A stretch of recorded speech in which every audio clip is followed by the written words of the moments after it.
¿Y si el medicamento que tomas cada noche para dormir mejor, para calmarte, para controlar la ansiedad o simplemente para soportar el día, estuviera borrando lentamente tu memoria? No estoy exagerando, no estoy aquí para asustarte sin razón. Estoy aquí porque llevo más de 22 años sentado frente a pacientes que llegan con el mismo problema. Olvidos que se vuelven más frecuentes, confusión que antes no existía, una niebla mental que nadie sabe de dónde viene. Y cuando revisamos su historia clínica, la respuesta está ahí, escondida entre los medicamentos que tomaban desde hace meses o años. Existe una categoría de fármacos que millones de personas consumen a diario, que los médicos recetan con una facilidad alarmante y que la ciencia lleva más de una década vinculando directamente con el deterioro cognitivo y la demencia. Y lo más perturbador de todo es que muchos de estos medicamentos no requieren ni receta médica, están en tu cajón ahora mismo. Hoy voy a contarte exactamente cuáles son, cómo actúan sobre tu cerebro, qué puedes hacer para protegerte y por qué esta información no llega a la consulta médica de rutina. Quédate hasta el final porque el número 4 de esta lista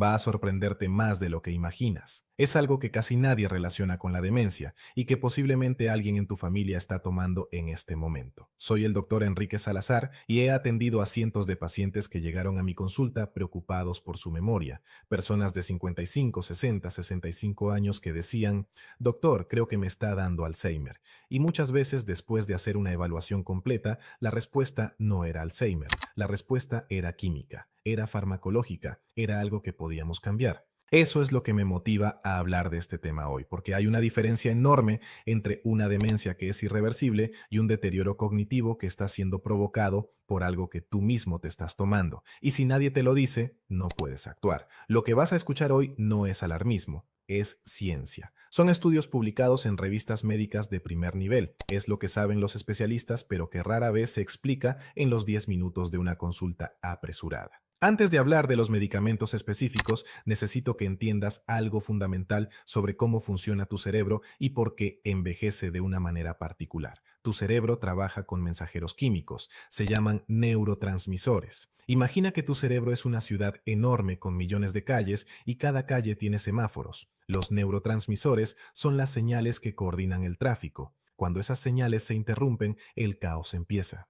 Los mensajes no llegan, las conexiones se pierden.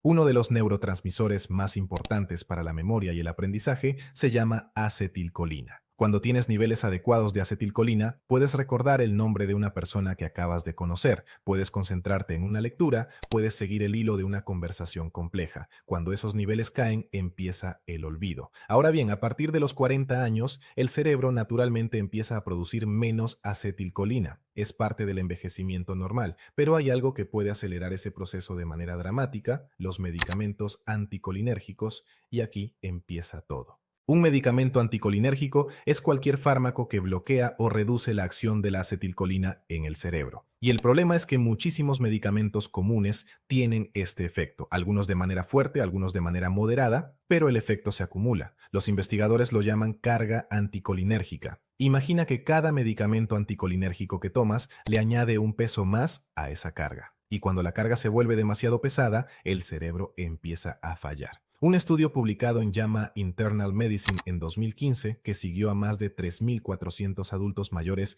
durante 10 años, encontró que aquellos con mayor exposición a medicamentos anticolinérgicos tenían hasta un 54% más de riesgo de desarrollar demencia. No un 5%, no un 10%, 54%. Y esto es lo que hace que el tema sea tan urgente. No estamos hablando de medicamentos raros o exóticos, estamos hablando de cosas que están en cualquier farmacia, que se venden sin receta, que se anuncian en televisión, que tu médico de cabecera receta casi de manera automática. Vamos a hablar de los principales grupos. Presta mucha atención porque hay uno en particular que la gente nunca imagina en esta lista. Grupo 1, los antihistamínicos para dormir. El primer grupo que necesitamos hablar son los antihistamínicos de primera generación. Y cuando digo antihistamínicos, mucha gente piensa: eso es para la alergia, eso no me afecta. Pero quiero que sigas leyendo porque esto va más allá de los antialérgicos. Los antihistamínicos de primera generación, como la difenhidramina, tienen una propiedad que los hace populares para algo completamente diferente a tratar alergias: provocan somnolencia. y esa somnolencia es exactamente lo que los convierte en el ingrediente activo de la mayoría de los medicamentos para dormir que se venden sin receta. Mira los ingredientes de cualquier pastilla para dormir de venta libre que tengas en casa. Muy probablemente vas a encontrar difenhidramina o una sustancia similar llamada doxilamina. Estos son antihistamínicos de primera generación con un efecto anticolinérgico potente. Yo he visto a pacientes de 65 años que llevan tomando una pastillita para dormir desde hace 3, 4, 5 años sin receta, sin control médico. Porque es de venta libre, entonces asumen que es completamente seguro. Y cuando llegan a mi consulta con pérdida de memoria, lo último que piensan es que esa inocente pastilla pueda tener algo que ver.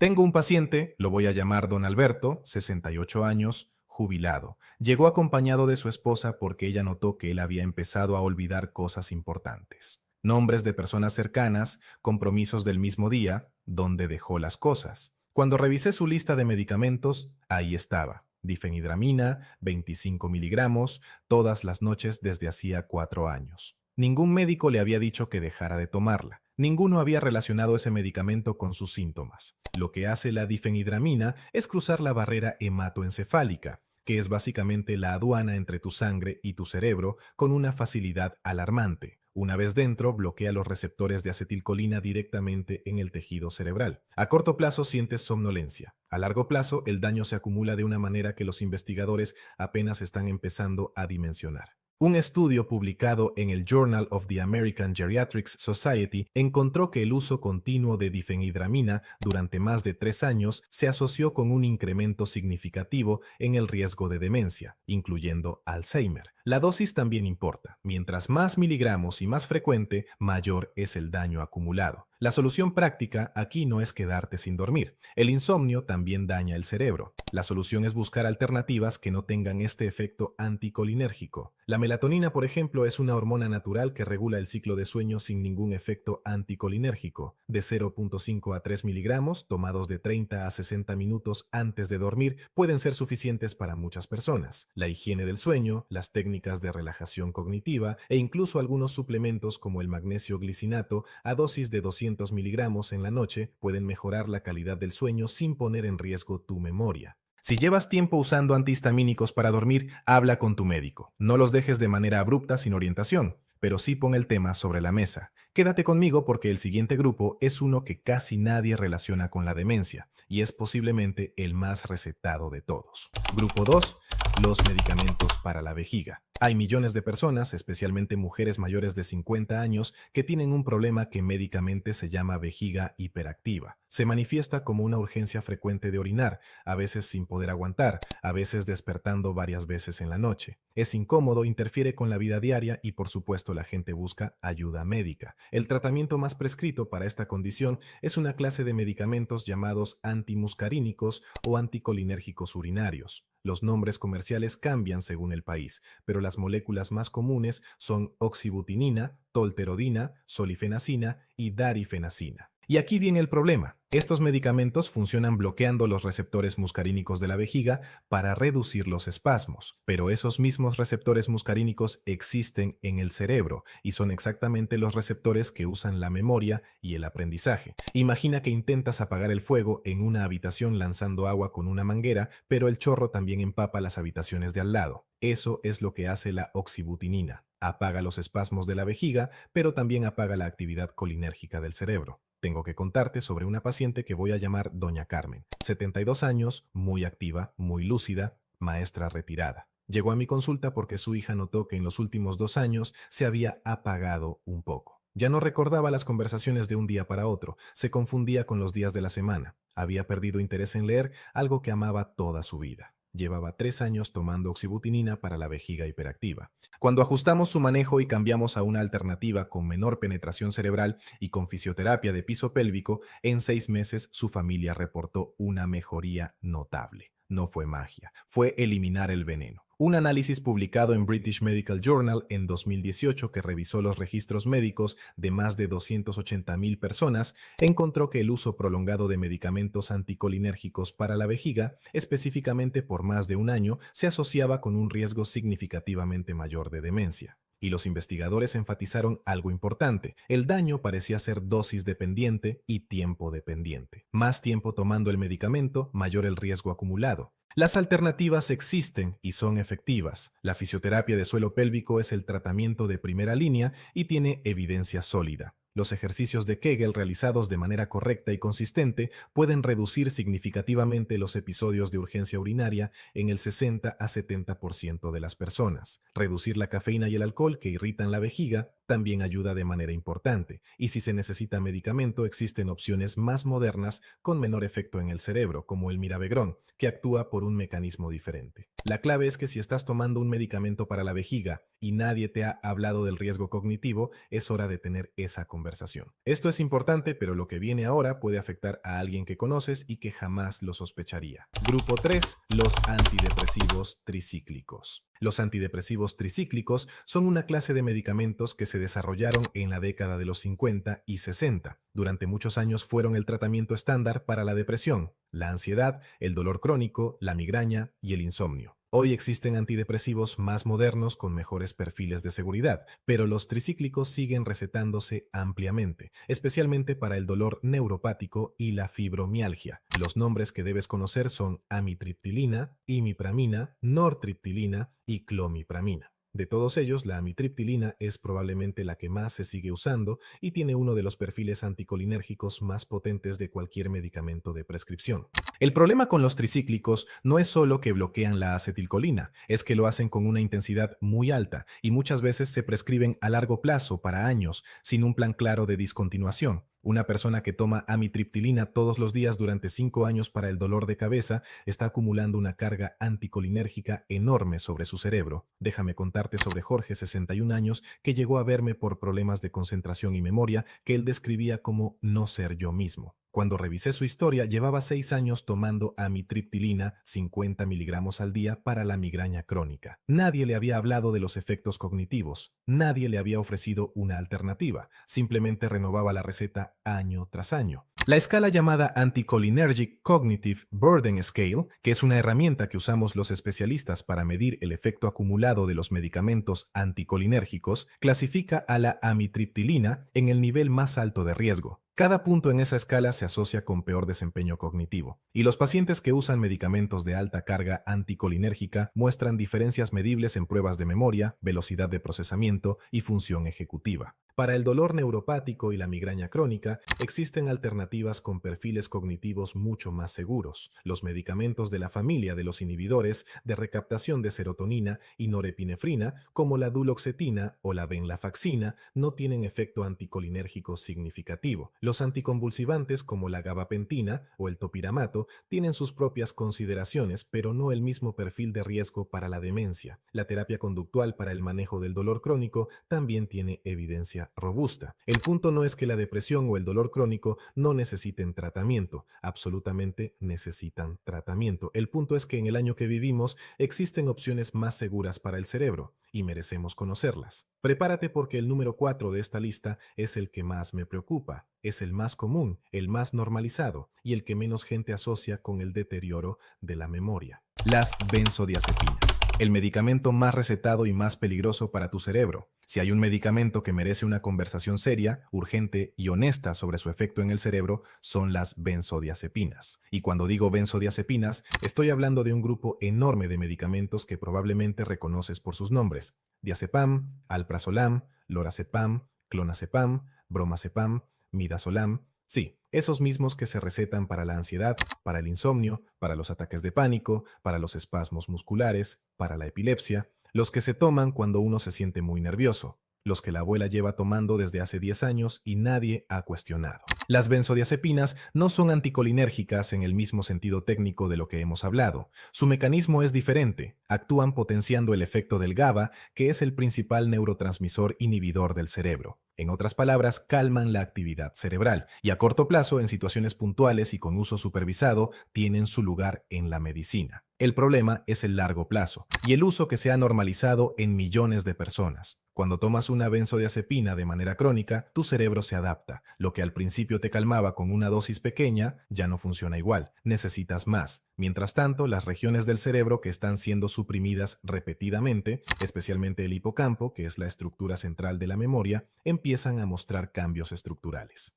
Estudios de neuroimagen han mostrado que las personas que usan benzodiazepinas de manera crónica durante más de 5 años tienen una reducción medible en el volumen del hipocampo. No es un efecto teórico, se puede ver en la resonancia magnética. El hipocampo es literalmente más pequeño. Un estudio monumental publicado en el British Medical Journal en 2014 analizó los registros médicos de más de 9.000 personas en Quebec, Canadá, con diagnóstico de Alzheimer y los comparó con 45.000 controles sanos. El resultado fue devastador. Las personas que habían usado benzodiazepinas durante 3 meses o más en el pasado tenían un 51% más de riesgo de desarrollar Alzheimer, y aquellos que las habían usado por más de 6 meses tenían un 84% más de riesgo, 84%. Ese estudio generó mucho debate porque algunos dijeron que tal vez la ansiedad misma, y no las benzodiazepinas, era lo que causaba la demencia. Pero estudios posteriores controlando por esa variable seguían mostrando un riesgo elevado asociado al medicamento, independientemente del diagnóstico de ansiedad.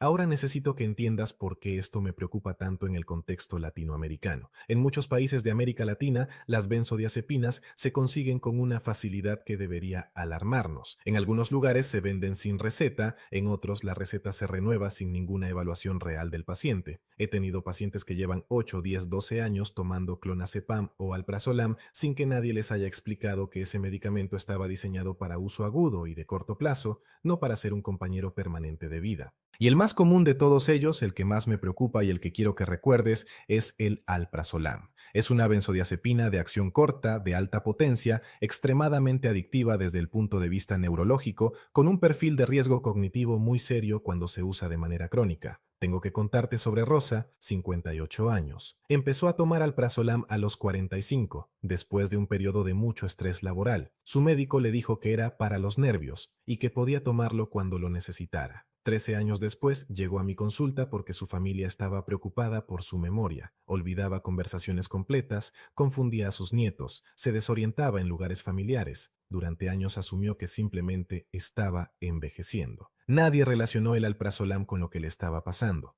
¿Qué ocurre biológicamente con el uso crónico de benzodiazepinas? Varias cosas simultáneas y todas preocupantes. Primero, la supresión repetida del sistema nervioso central lleva a lo que llamamos neuroadaptación. El cerebro ajusta sus propios sistemas inhibitorios para compensar el medicamento y eso altera el equilibrio de la señalización neuronal de manera permanente si el uso se prolonga suficientemente. Segundo, hay evidencia de que las benzodiazepinas interfieren con la plasticidad sináptica, que es la capacidad del cerebro de formar nuevas conexiones. Sin esa plasticidad, el aprendizaje y la consolidación de memorias se vuelven mucho más difíciles. Tercero, el sueño profundo y reparador es fundamental para que el cerebro elimine los productos de desecho que se acumulan durante el día, incluyendo las proteínas amiloides que están relacionadas con el Alzheimer. Las benzodiazepinas, aunque te hacen dormir, alteran la arquitectura del sueño y reducen las fases de sueño profundo. Básicamente te hacen dormir, pero sin la limpieza cerebral que necesitas. Es como cerrar la fábrica, pero dejando los residuos acumulados. Cuarto, existe una relación clara entre el uso crónico de benzodiazepinas y la atrofia del hipocampo que ya mencioné, y el hipocampo es la estructura que más daño muestra en el Alzheimer. Ahora la pregunta que me hacen siempre, ¿qué hace la gente que lleva años tomando benzodiazepinas y quiere dejarlas? Primero y más importante, nunca, absolutamente nunca, dejes una benzodiazepina de manera abrupta. Las benzodiazepinas tienen una de las discontinuaciones más peligrosas de la farmacología. Hacerlo sin supervisión puede causar convulsiones, alucinaciones y en casos extremos puede ser fatal. Esto debe hacerse con acompañamiento médico especializado. Lo que existe y que funciona se llama tapering, que es una reducción gradual y estructurada de la dosis durante semanas o meses, dependiendo del tiempo de uso y la dosis. Hay protocolos bien establecidos para hacerlo de manera segura. Mientras tanto, las alternativas para manejar la ansiedad sin benzodiazepinas son robustas y efectivas. La terapia cognitivo-conductual tiene una evidencia muy sólida para los trastornos de ansiedad, con tasas de efectividad comparables o superiores a la medicación aplicación en muchos estudios. Los inhibidores selectivos de la recaptación de serotonina, cuando son apropiados y bien monitoreados, son una opción farmacológica que no tiene el perfil de riesgo cognitivo de las benzodiazepinas. Las técnicas de regulación del sistema nervioso, como la respiración diafragmática,